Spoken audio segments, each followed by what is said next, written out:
മറ്റ് ചില കാര്യങ്ങൾ കൂടി ഇപ്പം നിങ്ങൾക്കറിയാവുന്നതുപോലെ ഞങ്ങളുടെ ജനറൽ സെക്രട്ടറി സുർജേവാല കഴിഞ്ഞ ദിവസം പുറത്തുവിട്ടുള്ള 3 പ്രധാനപ്പെട്ട അലിഗേഷൻസ് ഉണ്ട്. ആ 3 പ്രധാനപ്പെട്ട അലിഗേഷൻ എന്ന് പറയുന്നത് ഈ രാമജന്മഭൂമിയുമായി ബന്ധപ്പെട്ടിട്ടുള്ള ഈ സ്ഥലം വാങ്ങിയതുമായിട്ടുള്ള ബന്ധപ്പെട്ട അഴിമതിയാണ്. ഒന്ന്, 2 കോടി രൂപ വിലയുള്ള ഒരു പ്ലോട്ട് ഈ ഇതിൻ്റെ ബന്ധപ്പെട്ട ആളുകൾ വാങ്ങിച്ചിരിക്കുന്നത് 18 കോടിയാണ്. അതിൻ്റെ സെയിൽ ഡീഡ് അദ്ദേഹം പുറത്തു വിട്ടിട്ടുണ്ട്.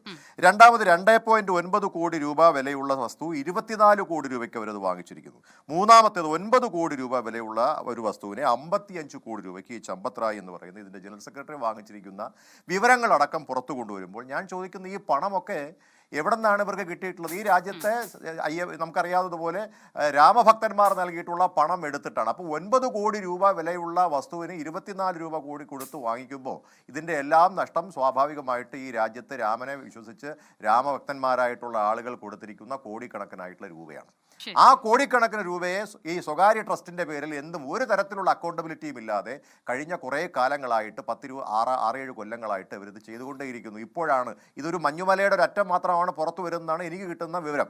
അപ്പോൾ അതുകൊണ്ട് ഞങ്ങളടക്കമുള്ള കോൺഗ്രസ് പാർട്ടിയുടെ പ്രധാനപ്പെട്ട നേതാക്കന്മാരടക്കമുള്ള ആളുകളൊക്കെ തന്നെ ഇതുമായി ബന്ധപ്പെട്ട കാര്യങ്ങളിൽ കൂടുതൽ അന്വേഷണം, ഇപ്പോഴുള്ള ഈ SITയുടെ അന്വേഷണത്തിൽ എങ്ങുമത്തിൽ ഒരു FIR പോലും രജിസ്റ്റർ ചെയ്തിട്ടില്ലെന്നാണ് ഞാൻ മനസ്സിലാക്കുന്നത്. അതുകൊണ്ട് സുപ്രീം കോടതി വളരെ കൃത്യമായി, കാരണം ഇതിന് നിയമിക്കണം എന്നുള്ള തീരുമാനമെടുത്തിരിക്കുന്നത് സുപ്രീം കോടതിയാണല്ലോ, അതുകൊണ്ട് തന്നെ സുപ്രീം കോടതിയുടെ ഒരു അന്വേഷണം അല്ലെങ്കിൽ സുപ്രീം കോടതിയുടെ നേതൃത്വത്തിൽ അവരുടെ നിരീക്ഷണത്തിൽ ഒരു അന്വേഷണം ഉണ്ടെങ്കിൽ മാത്രമേ യഥാർത്ഥത്തിൽ ഈ കാര്യങ്ങളൊക്കെ പുറത്തേക്ക് വരികയുള്ളൂ. ഇതല്ലെങ്കിൽ നമുക്കറിയാവുന്നതുപോലെ ഇതെല്ലാം തേഞ്ഞു മാഞ്ഞു പോകുന്നൊരു സാഹചര്യം ഉണ്ടാവും. ഒരാൾ ഇതിനകത്ത് പിടിക്കപ്പെടുകയില്ല.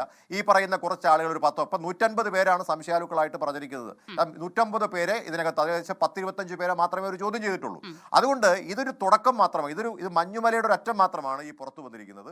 ശബരിമലയൊക്കെ ഇതിന്റെ മുമ്പിൽ ശബരിമലയൊന്നും ഒന്നുമല്ല എന്നുള്ള വിവരങ്ങളാണ് വരുന്നത്. അതുകൊണ്ട് അതിശക്തമായി സുപ്രീം കോടതിയുടെ നേതൃത്വത്തിൽ തന്നെ അന്വേഷണം നടത്തിയെങ്കിൽ മാത്രമേ നമുക്ക് എന്തെങ്കിലും ഒരു നീതി രാജ്യത്തെ രാമഭക്തന്മാർക്ക് ഉണ്ടാവുകയുള്ളൂ എന്നാണ് എൻ്റെ വിശ്വാസം.